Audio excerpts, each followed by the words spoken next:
Welcome to Growth Investing Mastery. This video will look at strategy for growth stock earnings reports. As a reminder, this is not investment advice or recommendations to buy stocks.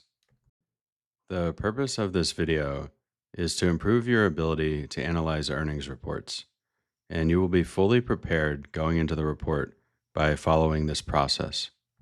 We want to build our intuition on company results and the market reaction. And then we want to make effective investing decisions after the report.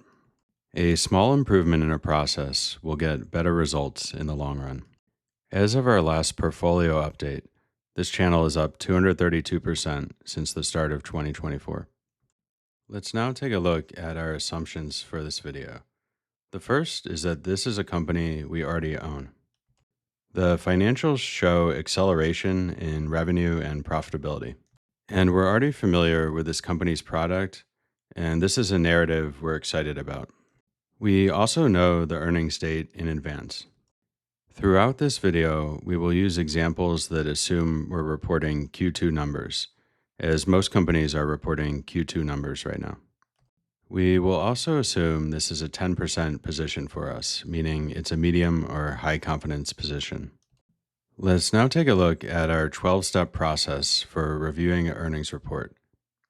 From a high level, we have 4 steps which fall into the pre-report category before the company is reported, and then 8 steps in the post-report category, or after the company has reported numbers.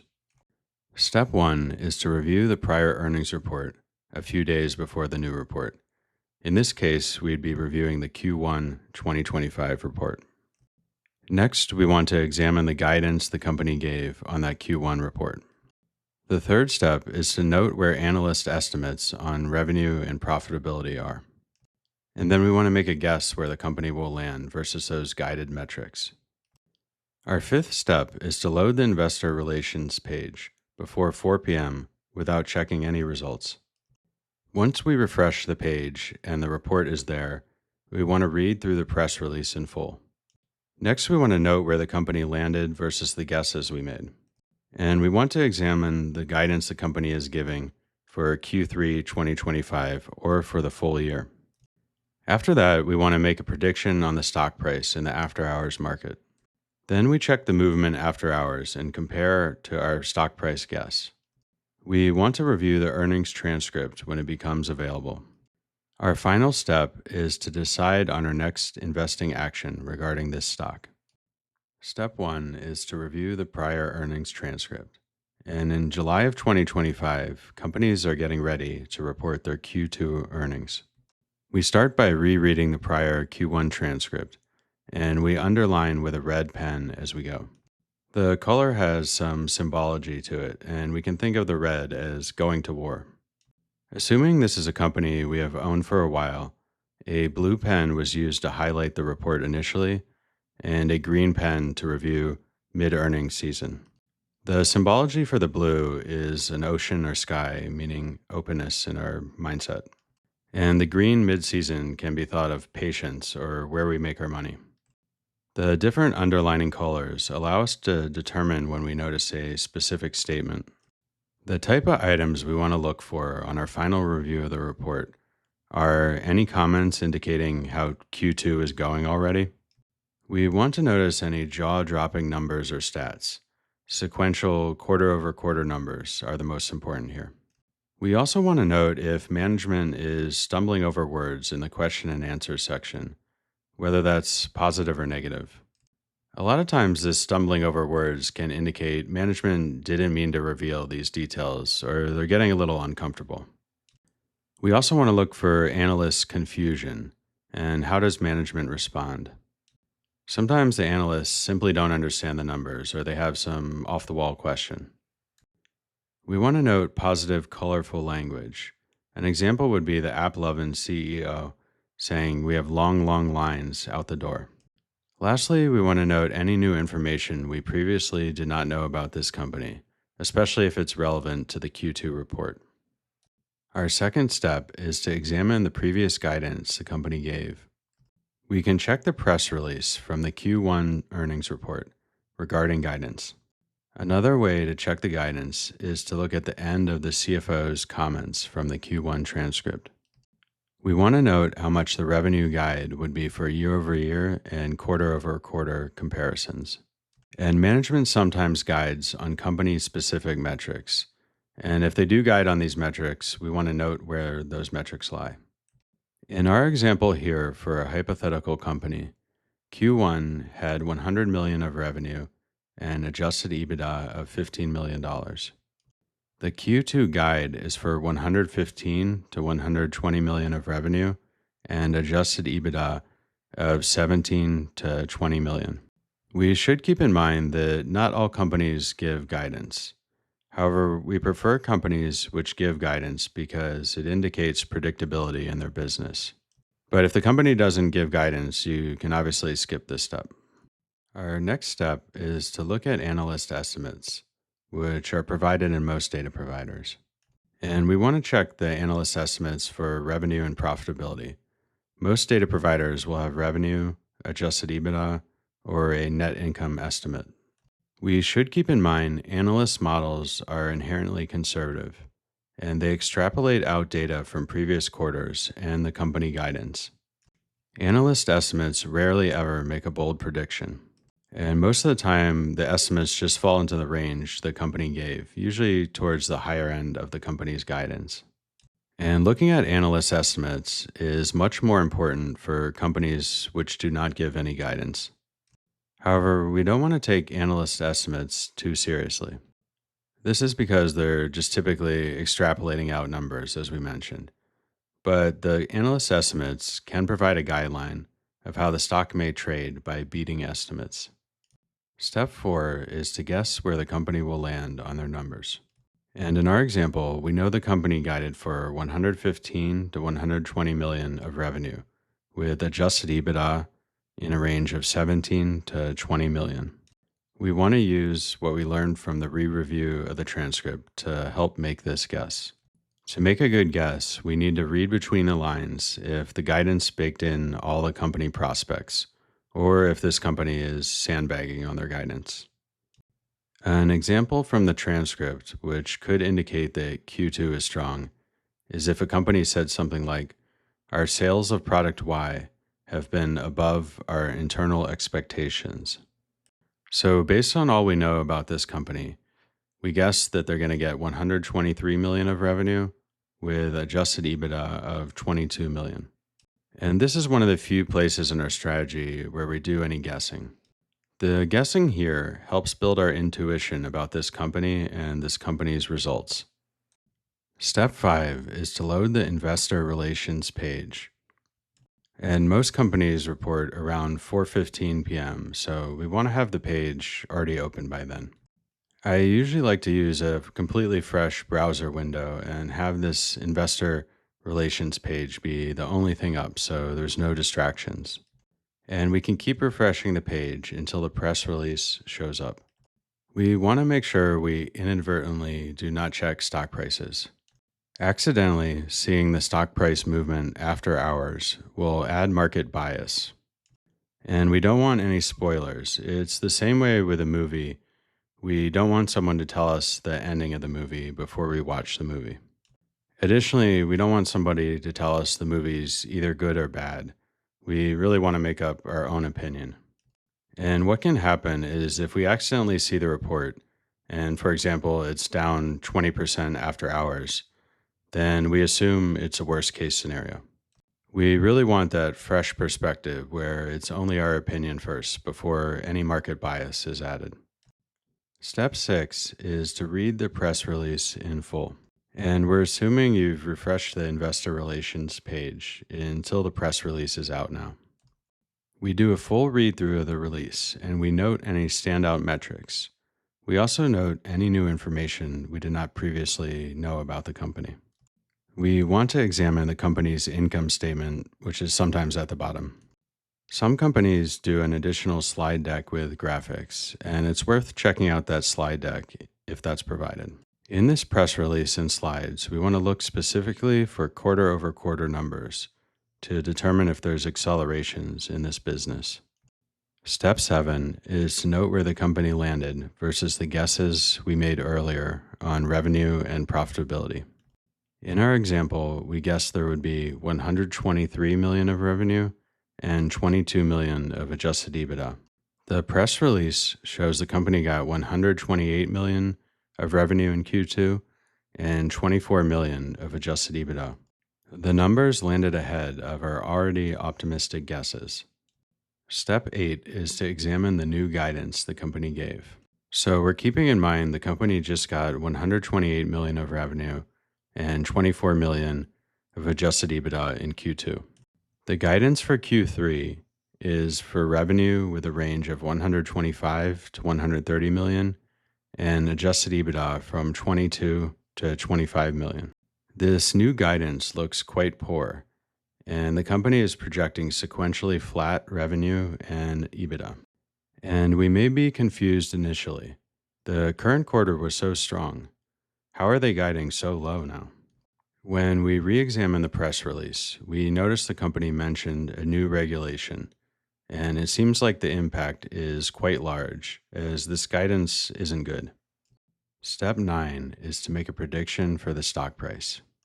At this point, we've evaluated all aspects of the press release and the slides, if there were slides. In our example, we have challenging contradictory information. Revenue came in above the guide and our guesses. However, the new guidance is weak. We have to try and decide, will the market place more value on the strong Q2 results or the new Q3 guidance, which seem poor? Typically, the market is forward-looking, and a lot of the price movement will depend how the market interprets the new regulation and the weak guidance. Will the market trade on the headline beats on revenue and EBITDA, or will it focus more on the new guidance? We want to build our intuition on market reactions. We also want to value our opinion over the market movement, as traders are irrational as a whole group. And our guess is the stock will be down 15% after hours, as the market doesn't like this new guidance. Step 10 is to check the price movement after hours. We guessed the stock price would be down 15% after hours, based on the weak guidance the company gave. However, after hours, we notice the stock price is up 10%. The market seems to have reacted to the headline numbers and not the guidance as much as we had assumed. We can use this contrast in the actual stock price versus our expectations to our benefit. The likely outcome is we will trim this stock. We still want to review the earnings transcript before making our decision. And we need to decide the impact the new regulation will have on this business going forward. Is the regulation temporary, or will it permanently harm the business in the long run? Step 11 is to review the earnings transcript. The transcript will typically be released the same evening or sometimes the next day for smaller stocks. We can also listen to the conference call at 5 p.m. if we want to get a jump on deciding. And there's some apps like Quarter which show the transcript as the management is speaking, so that can be really useful. I find it's typically easier to parse text than audio. Additionally, most people can read faster than they can listen to. Ideally, we have a printed version of the transcript, and we can underline the new transcript with a blue pen because we're starting the earnings cycle fresh again. With our example stock, we want to focus on learning about this new regulation that impacted the guidance.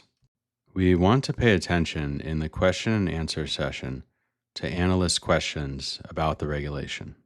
In this case, the company says they think they can adapt to the new regulation. They expect to adjust the product for the new regulation, but it could take up to 6 months to make the product fully compliant. Management said the regulation is a temporary headwind, and in Q4, they expect a complete resolution. And this is where we need to read between the lines. Do we think management is spinning or giving us the real truth here? Step 12 is to make a decision on our next action regarding this stock. We want to come to a final decision and conclusion about this report. Our choices are, do we sell, trim, hold, or add to the stock? After reviewing the report, it seems like the new regulation adds a lot of uncertainty. Our take is that we are unsure management can adapt the product easily. And reading between the lines, we think management seemed caught off guard by the new regulation. The stock price is up 10% when we had predicted it would be down 15% after hours. Our final decision is to trim the company down to a 6% position from the original 10% position while we learn more about the situation. The stock price diverging from our expectations played a clear role in deciding to trim this stock. Let's now talk about a common situation, which is dealing with multiple earnings reports for our companies. Sometimes many of our companies will be reporting on the same week. We can plan ahead by mapping out our earnings calendar, and we want to favor preparing for higher allocation positions first. For example, if we have a 15% position and a 2% position reporting the same day, we want to do the steps for the 15% position first, as it will have a bigger impact on our portfolio results. And this is a very important time for our overall strategy to focus in on our companies. There's a phenomena called post-earnings announcement drift, which is a real phenomenon. This is the only inefficiency that even efficient market hypotheses agree it exists. The basic idea is that companies drift in the general direction that they landed on after their report. And it happens because the market takes time to digest all the information in the earnings transcript. Because of this, we want to make our decision by the next day after the company reports. The stock will likely drift higher if it was a positive report and drift lower if it was a negative report. It's critical if it was a poor report that we cut off those losers earlier before they continue to drift lower. Let's now take a look at our earnings calendar to see how we will prepare for this earnings season. We have the company Reddit reporting on July 31st, a Thursday, before all the rest of our companies report. The week of August 4 to the 7th, we have 8 different companies reporting. And I noted where 2 of those companies will report in the pre-market, and that typically happens around 8:15 a.m. in the pre-market. Following that, we have just 1 company reporting on September 3rd, the next month. Additionally, 2 of our companies have already reported, so we cross them off the list. We want to keep in mind these dates are subject to change, and different data providers sometimes show different dates right before the earnings. Most of our portfolio is reporting on a single week, so it's really crunch time. And this style of investing does allow for a lot of time off, but not this week in August. I usually like to start the 12-step process of reviewing the prior earnings transcript 1 to 2 days before, but sometimes I'll review it the day of the report if we have a packed calendar like this. On that weekend before August 4th, I'll review HIMS and Paymentus first, because those are the first 2 companies to report. And then on Monday, I'll likely review ALAB, PaySign, and Dave. Because of how packed the week is, I may try and review all 5 of those companies on the weekend to get a jump start. Let's now take a look at a challenging scenario that can come up, which is where a company pre-reports earnings or they report before their expected date. Sometimes a company will catch us off guard by when they report. Oftentimes, we may just get the date wrong, as the dates are subject to change on reporting. In this case, we're really thrown in the deep end of the pool, and we want to look right away at the press release and the price of the stock and see if immediate action is needed. And this is a bit different than our measured approach with our 12-step process. I have a real-life example of this where Champions Oncology, CSBR, reported much before I thought they were going to report their earnings. My data provider showed Champions Oncology as scheduled to report on September 9th. On July 23rd, I noticed that Champions Oncology was down 5% after hours. And usually that stock wasn't trading too much on the after hours market. Initially, I thought the stock was just trading down randomly, but then the quarter app pinged me with a notification.